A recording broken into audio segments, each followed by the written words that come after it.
DU has been showing us what we can do, and it's that can-do spirit that I believe in.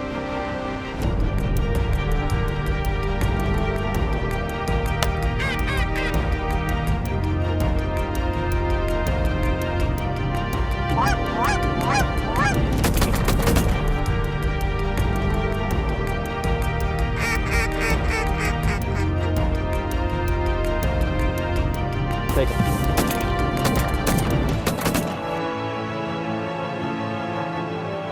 Don't forget, Ducks Unlimited.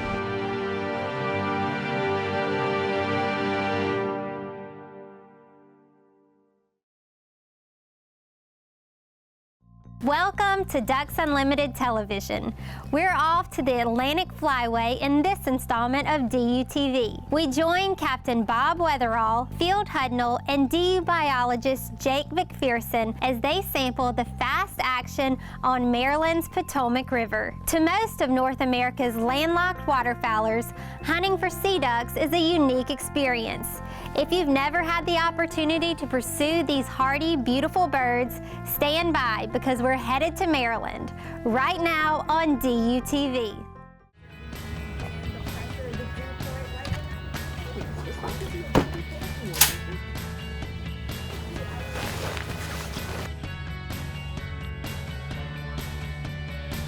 When I found out that DUTV was going to be heading to Maryland, I got to be honest with you, I couldn't have been more excited. I found out we're going to hunt the Potomac River, which tells me one thing: it's not going to be Canada geese, it's going to be ducks.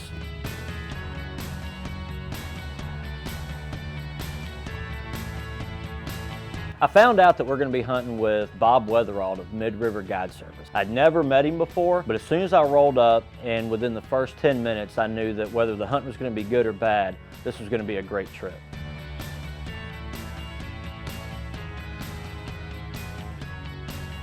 I will tell you that it was very cold, 7 degrees when we left the dock, a lot of ice on the river. We're saltwater, so it's a rarity that we do see ice.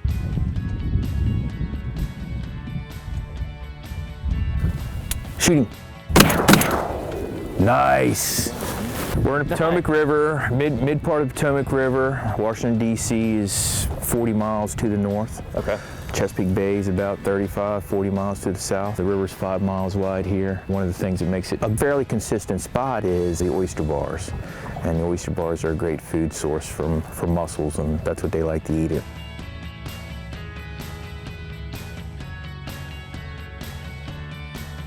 Also joining us is Jake McPherson from Ducks Unlimited. Jake is a 26-year-old biologist working for Ducks Unlimited. When you just talk to him about conservation and about the work that DU is doing, you can tell he's really excited about it. And that to me is very promising. It's very exciting about the future of DU. All right, here we go. This is what we're getting paid to do right here. Coming straight in, get ready, get ready, get ready, get ready. Shoot him, shoot him, shoot him. Well, before we even left the dock, you're talking about redheads.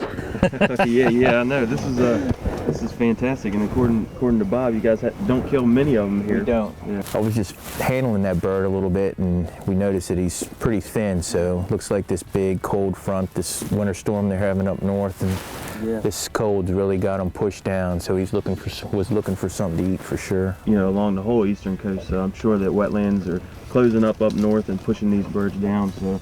Yep, well, good shot. Nice shot on that bird.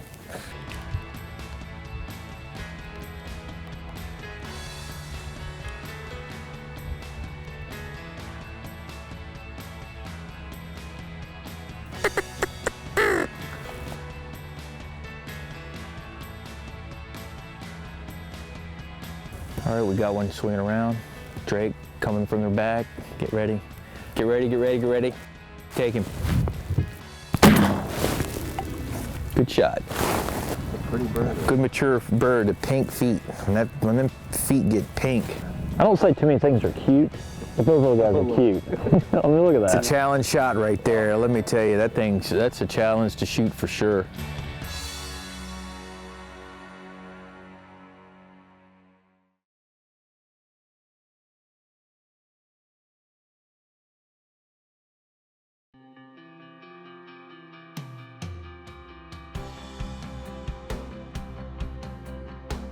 That's a hen. We'll let her fly away to make some more pretty drakes.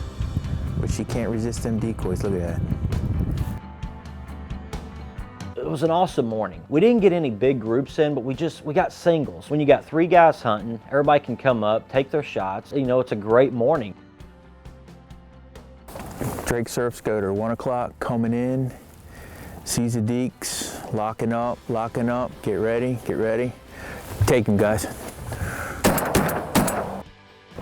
Good shot, man. Nice shot.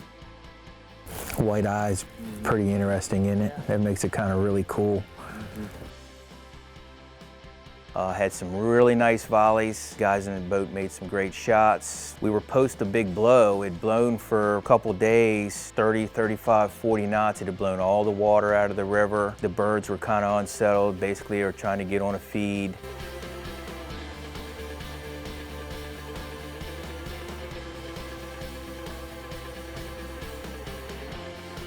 Get ready. Shoot him. Nice shot. Good job, guys, good job. Beautiful, another Drake surf. Stoned. Pretty birds. That is cool.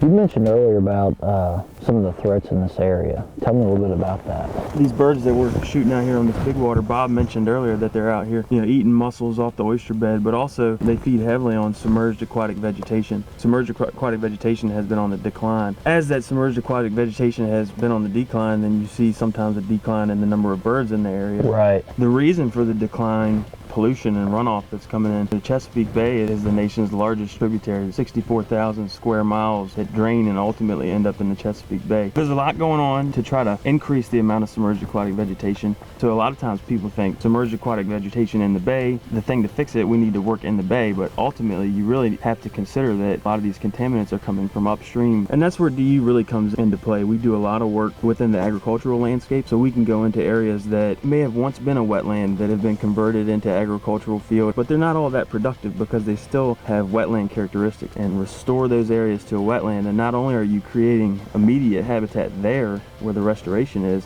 but you're creating essentially a buffer for any water that comes into that wetland. That wetland retains sediment, it retains some of the nutrients that are coming down into the Chesapeake Bay and takes it out of the surface water and the groundwater that then passes on and ultimately again ends up in the bay. I think it's time. Birds want to get in here and feed a little bit. We'll let them get in here and feed, and we'll go get a feed bag on as well. Sounds good, man. Appreciate it. Good shooting today, man. Thank you. You're dead on.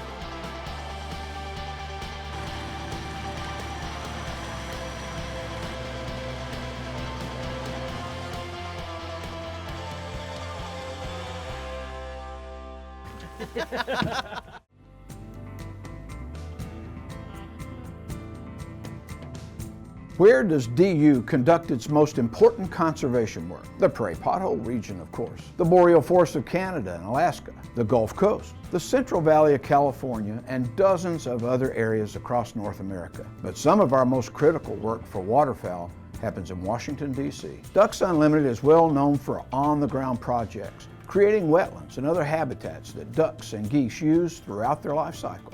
Influencing wildlife-friendly legislation in Washington, though, brings us some of the best bang for our conservation bucks. Conservation programs contained in the Federal Farm Bill, project funding opportunities through the North American Wetlands Conservation Act, special funding to combat the loss of Gulf Coast wetlands, increasing the power of the federal duck stamp funds to purchase waterfowl habitat, providing science to help guide regulations, protecting wetlands loss. These are all programs that can provide millions of acres of important waterfowl habitat through the proverbial stroke of a pen. So Ducks Unlimited maintains a full-time staff in Washington to help educate our lawmakers about the importance of these programs to wildlife and to their constituents. Our congressional and administrative leaders respect DU's science-based approach to conservation. And through the years, we've established productive relationships with many lawmakers. But our real power to influence public policy comes from the collective voice of our members and supporters. It comes from you. Go to the DU website and sign up for the Waterfowl Advocate, our monthly e-newsletter about conservation legislation. Contact your lawmakers and let them know that these programs are important to you. Tell your friends about the power of public policy to conserve our waterfowl and their habitats. It might be the most important thing you do for conservation.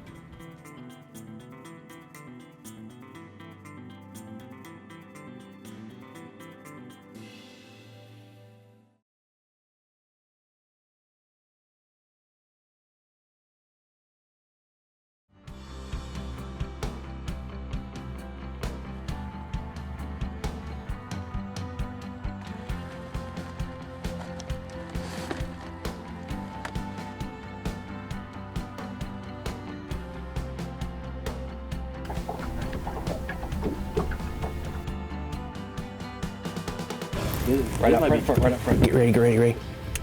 Take him. Nice shot. Day 2, I'm going to say I think everybody was a little excited about to see the change in weather that we had. It wasn't nearly as cold as what it was. With different weather conditions, we expect the hunting to be a little bit different as well, and that's just what it was. Scoters, all scoters. Coming straight in, bird coming in.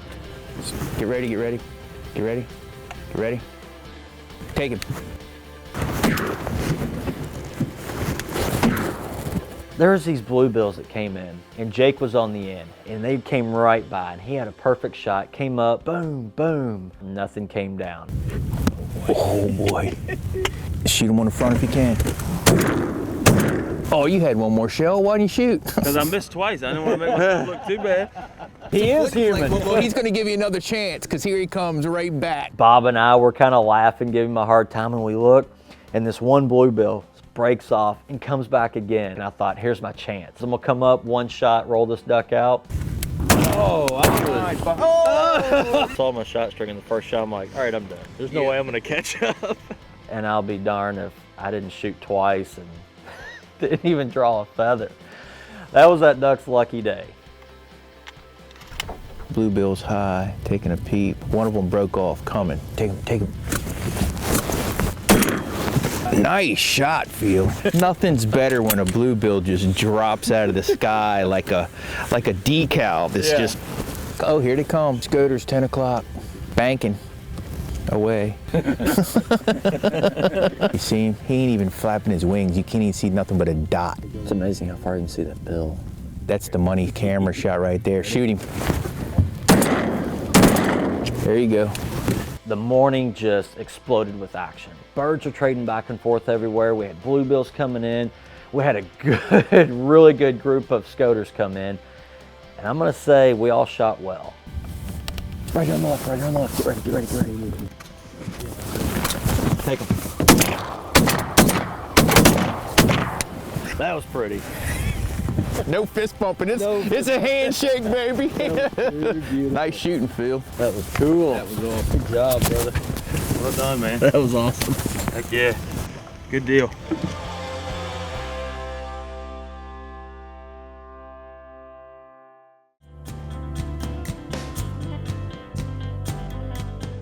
I'm Scott Laseth, cooking editor for Ducks Unlimited magazine, and I'm going to show you a cool appetizer on what to do with your ground duck. It starts with some puff pastry. Now you can buy the little puff pastry already made tart shells, or you can make your own. You just take any kind of muffin tin like this, large or small, make sure that your puff pastry sheets have been thawed.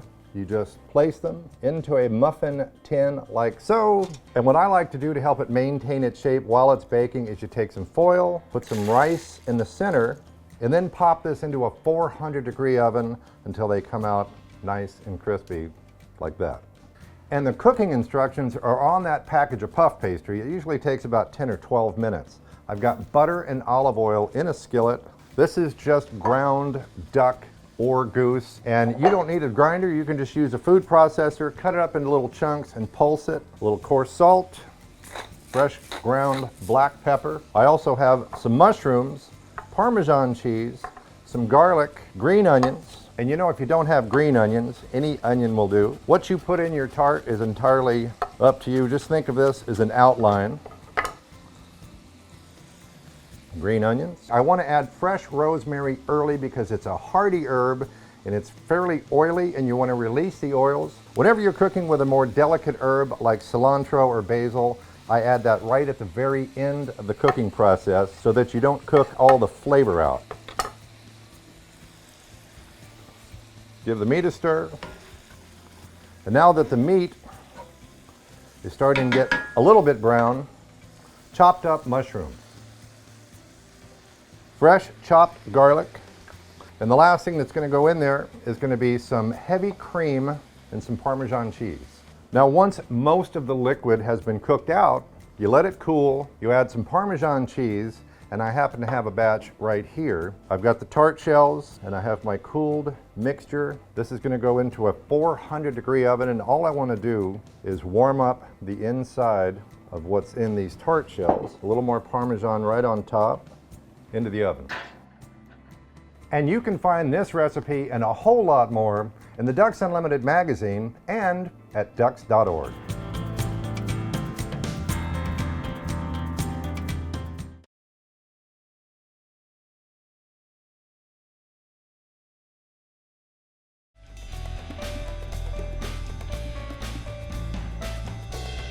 We're at Highland Hideaway, a preserve in Riverside, Iowa, which is pretty near my home.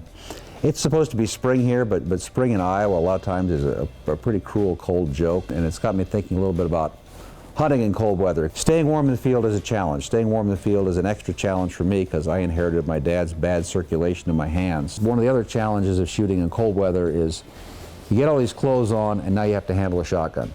And what people do is they get their gun caught up in their coat. Two things you can do about that. One is simply change your gun. A lot of guns now have a pad that you can take off and you can put on a shorter pad. But the other thing you can learn to do is mount your gun so that it doesn't hang up in your coat. Out away from my body and bring it up. And that way you can see the butt's always going to clear my coat.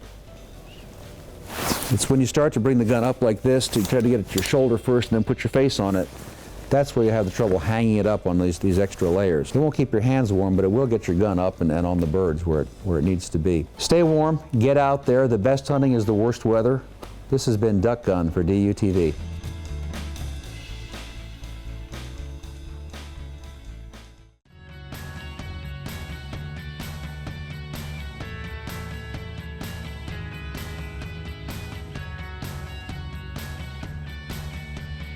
They're coming.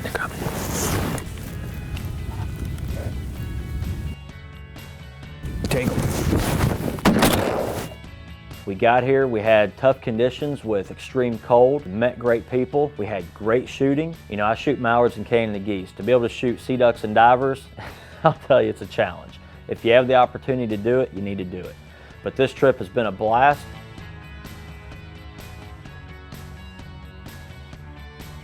Got a single scoter coming straight for the spread. Jake, looks like it's going to peel on your side. You ready? Yeah. Ready? Get ready?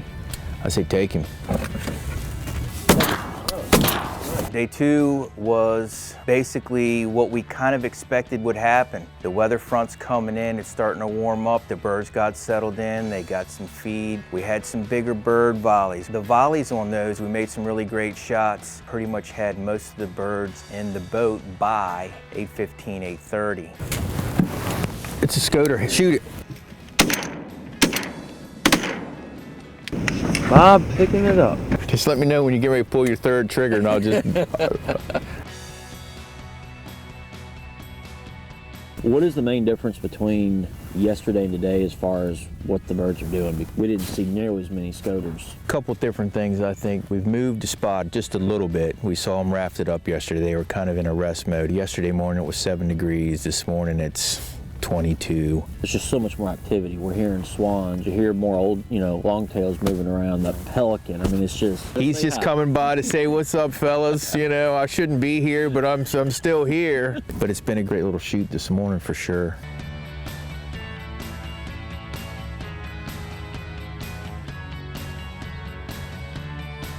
Right side, right side.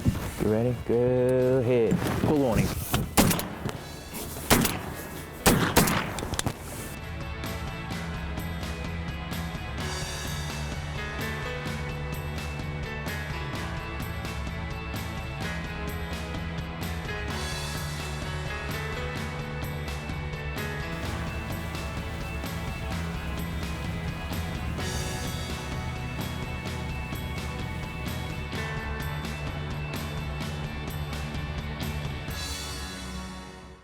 The Mid-Atlantic coast provides vital wintering and migration habitat for waterfowl in the Atlantic Flyway. But this heavily populated region faces challenges similar to other areas along the eastern seaboard. This includes major habitat loss from industry, transportation, and urban development. DU is working to find balance in the region, restoring and protecting those areas most important to waterfowl. You can help by getting involved with like-minded waterfowlers. Go to ducks.org to find out how. Join us next time as we conclude our trip to the Mid-Atlantic and then visit the prairie potholes of North Dakota, right here on Ducks Unlimited Television.